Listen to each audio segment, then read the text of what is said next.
सर्वात महत्त्वाचं म्हणजे स्पॉट राऊंड. हा स्पेशल तर आहेच, पण अजूनही मला वाटते की बऱ्याच पालकांना आणि विद्यार्थ्यांना एक्झॅक्टली हा राऊंड काय आहे हेच समजलेलं नाही. याचा फायदा होण्यापेक्षा ना बऱ्याच लोकांना म्हणजे मिसगाईड केलं जातं आहे की असं सांगितलं जातं आहे की ठीक आहे, तुम्हाला ॲडमिशन मिळालं नाही तर स्पॉट राऊंडमध्ये मिळेल किंवा स्पॉट राऊंडमध्ये तुम्ही या कॉलेजला जाऊ शकता. तर मी एक सांगेन की पहिल्यांदा स्पॉट राऊंड म्हणजे काय. तर ज्यावेळेस CET सेल ही ॲडमिशन प्रोसेस राबवतं की कुठे ना कुठे ॲडमिशन प्रोसेसचा एंड होतो. कधी तो 2 राऊंड नंतर, 3 राऊंड नंतर.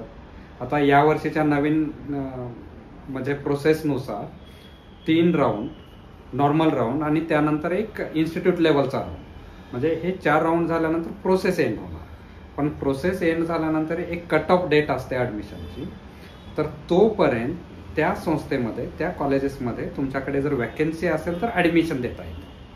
तर हे ॲडमिशन देण्यासाठी कुठेच एंड होणार नाही, म्हणून एक CET सेल किंवा गव्हर्नमेंटने सांगितलेलं असतं की तुम्ही तुमच्या कॉलेज लेवलला एक राऊंड घ्या आणि त्या राऊंड थ्रू ह्या राहिलेल्या सीट्स किंवा तुमच्याकडे वॅकन्सी असेल तर भरून काढता येईल.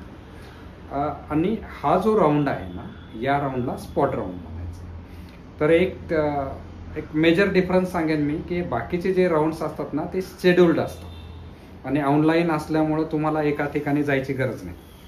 पण स्पॉट राऊंड म्हणजे तुम्हाला त्या कॉलेजमध्ये तुमच्या कागदपत्रासहित, कागदपत्र जर नसतील, तुम्ही एखाद्या कॉलेजमध्ये ॲडमिशन घेतलेलं असेल तर ते ॲडमिशन लेटर पाहिजे. म्हणजे physically you have to be there at that place on that spot. त्यामुळंच त्या राऊंडला तुम्हाला स्पॉट राऊंड